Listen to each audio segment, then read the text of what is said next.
Well, I'm back in the layout for something different today. My poor old Fronius inverter, solar inverter of 20 years, finally died on the weekend.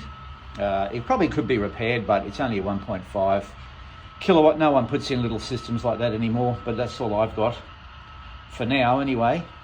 But I managed to pick up a 5-year-old second-hand 1.5 kilowatt Fronius inverter for a bargain.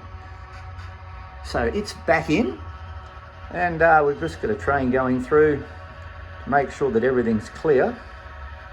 This inverter's a little bit bigger, but Fronius are fantastic inverters, made in Switzerland or Austria. And so I got 20 years out of the last one, and this one only has to last till I move down to Stirling, and I'm sure it will.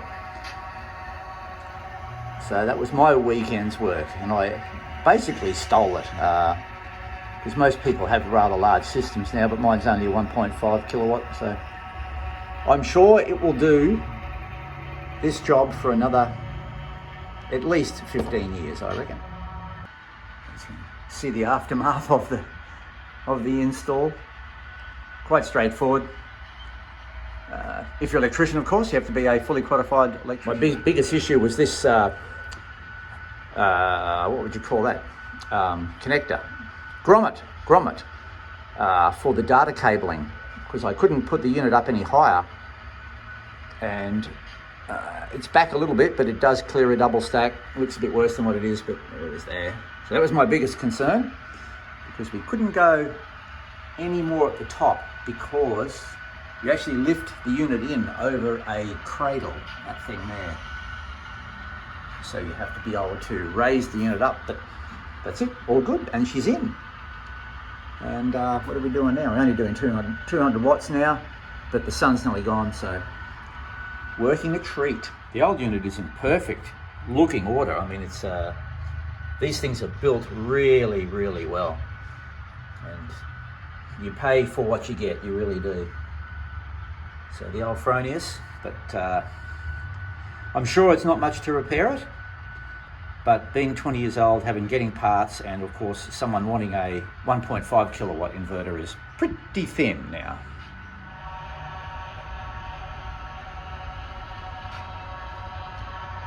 It's probably been a month since I've run a train, so in the hidden spots we're pushing around the old Roco track cleaning car with inox and rag on it, of course, just to get things going again.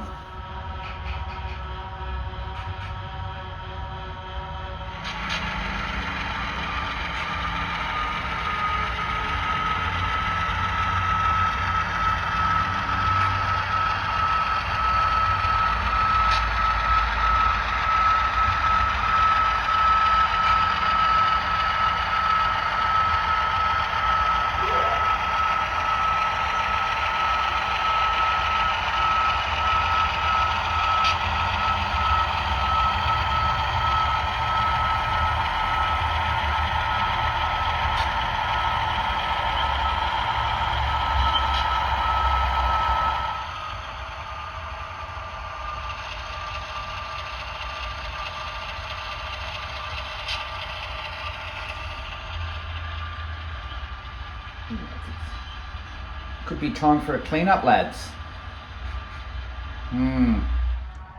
So the last piece of scenery I'm going to attempt on the Birdwood Sub before I pull it down to move will be this bridge scene here. And I'm hoping to experiment with a bit of water, because I haven't done that before. So we'll see how this bit goes. And I've made it modular, so I can remove these bits with the scenery on it and use it roughly again, of course, with more work done on it, but not scrap the whole lot. And of course the bridge will be going, being shifted, whatever. So yeah, this would be interesting. Try a bit of water down in this area here. I do like using the old glue gun. It's quite satisfying to get these frameworks done with the old glue gun, and hopefully this scene will be quite challenging, but it'll be okay. It'll be a good practice for the new layout anyway.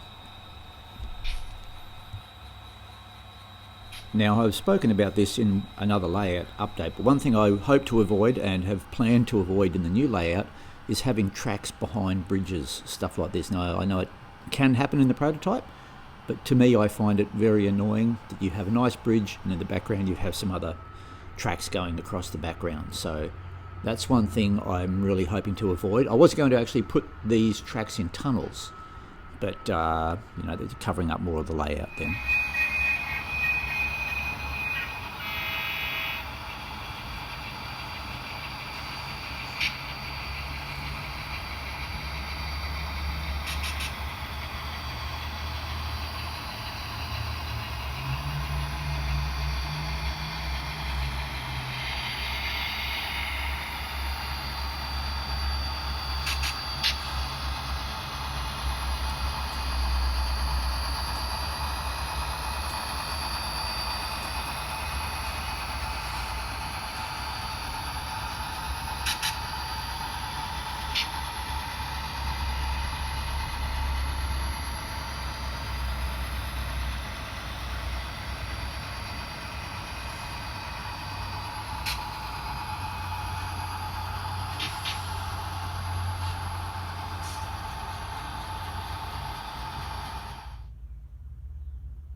Another scene I would like to finish or do a little bit more on is this corner scene.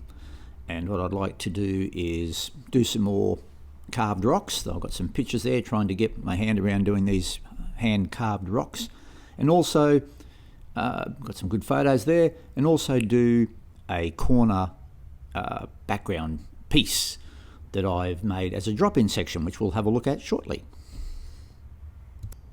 What I do enjoy is using rock moulds along with hand-carved plaster rocks. I think it gives a good combination of both, and sometimes you can carry on from the mould, sort of like I've done here, but there's some hand-carved rocks from plaster, and underneath there is a couple of moulds and some hand-carved ones there as well. Trying to channel the talent of Volker from BNSF UP Model Railroad in Germany. The guy's brilliant with plaster rocks. Have a look at his layout. Pretty amazing. So for this corner scene, I decided to make a drop-in piece that I could do all the framework off the layout and then lift it back into place.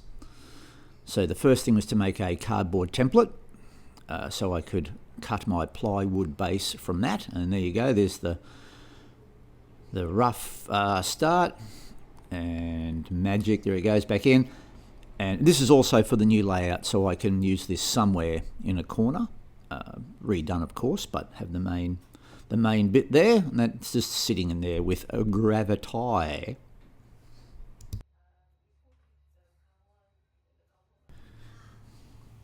So here is the back section, the higher back section put on there. I've trimmed that a couple of times to make it a bit more better, and you can see it'll flow down. I put that middle bit in there to support the cardboard, and it'll just go down to the front, and there's a side bit there to help, and I'll just go and do all those cardboard strips off the layout, and then do the scenery, most of it on the layout.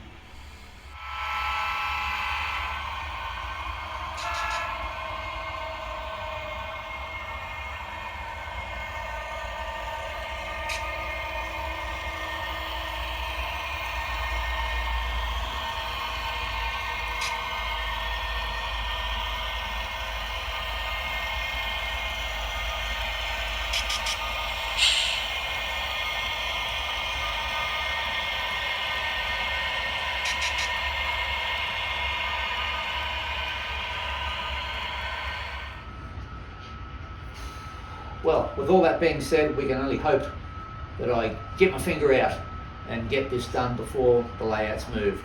We'll get started anyway. I really want to try some rock carving up here, some more bigger rock carving, along with moulds. I think that's a good compromise. And I also want to try a little bit of water down in this bridge scene down here. So we'll give that a shot over the coming year. So I've probably got at least another year here before we start to move.